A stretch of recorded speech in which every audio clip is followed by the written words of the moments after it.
overall thoughts on day one of training camp? I know just one practice, but what were your thoughts on how the team looked? It's the same thought that every coach around the league had, which is the energy was great, So all 13 teams are in exactly the same place. Great first day. Yeah. There's not going to be any social media that says it didn't have a good first day, right? Everybody had a great first day. So we're no different. Obviously, we have a lot to work on. Fantastic. How great was it to have Jessica Shepard back on this court again? Really good. I've always loved Jess Shepard's game. Love Jess the person. It's great to have her back in the fold for sure. You talk about the energy of a day like today. What do you look for when it comes to these undrafted players who come in, the kind of hard work and the kind of traits that you look for to try and see on the floor? We say players that know how to play. So you have the play that you're putting in, but do you know how to play when the defense takes something away? Do you know how to play when you get to 10 seconds to go in the shot clock? Are you going to take a bad shot? You're going to be impatient. You're going to cut corners.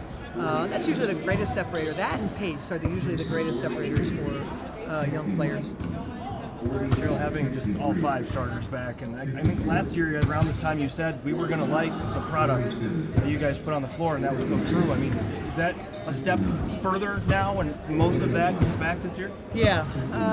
Our starting place is different than last year in that, again, this group formed its identity through training camp. We know our identity, so our starting place is, obviously accelerated. But now, where are the places we can go to get even better? Because we can't be exactly the same as we were last year. It's not going to work. We can make no assumptions. It was hard work to form our identity, and so we can make no assumptions about it's just going to happen. We've got to come out. We've got to understand. We got to work for this team's identity. On a player playing on this court for the first time, Marianne Badian, her first official W practice. Yeah. What was it like seeing her out here with That's great. I'm sure she's 30, 31, whatever she is, kind of going, I feel like I've never played basketball before. Like, everything's so new, you're a rookie. You're a rookie, right? And so I think if you asked her, she would tell you it was obviously fun, energetic, but it's very new for her. How much is attractive about Carly in the way she was undrafted, works her way to becoming a starter? Not just the connection with Eric and Lan and those kind of personal connections, but the way she's just conducted herself in her career and sticking with it.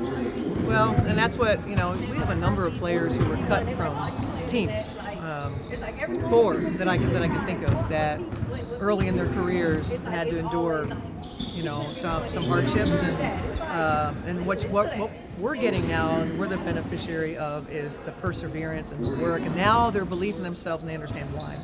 And so that's Carly Sanderson. Obviously, it's a new team, but I told her, I don't want a lot of time with her thinking about, what we want her to be. We want her to be exactly who she is.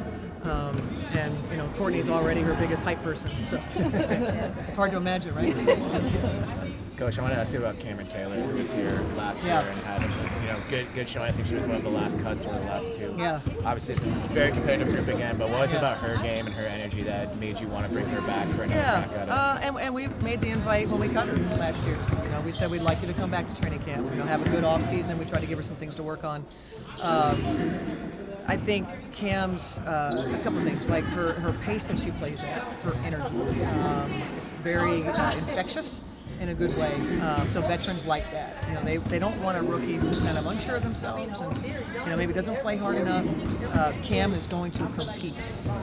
We're trying to marry that level of compete with skill and execution.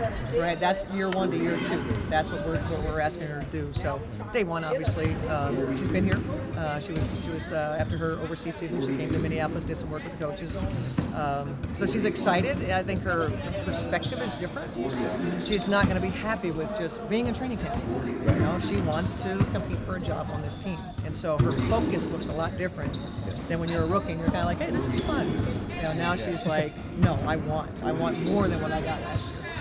Identity, culture established early on at camp. What about on the defensive side? Is that something where you also feel like we can't take for granted, being that same kind of group that we were and building it the same way? That's the number one thing. We were top 2 defense, depending on which metric you looked at. We turned people over at a rate that I think maybe I had one other team that was able to do that. And playing in transition was vital to our offensive success. We will be certain that we make no assumptions on that end of the floor. And I thought last year's work and commitment, it was not something we just did at parts of training camp. We carried our identity through every day in all of our work. We didn't necessarily do all the same drills and grind on them, but we really kind of got to spaces where we were not allowing slippage. We were doing things in shoot around that would hit our staples, like just real quick, not necessarily too strenuous, but muscle memory of who we are. And we're going to keep that same commitment.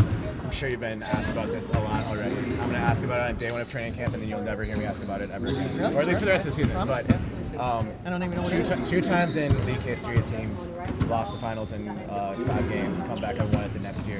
You were the head coach of one, assistant coach of another. Yeah. Obviously, that's a narrative that we're talking about going into this season. Yeah, and I understand that. What's the key to making sure that's used as fuel as a healthy way for the team and not just a distraction?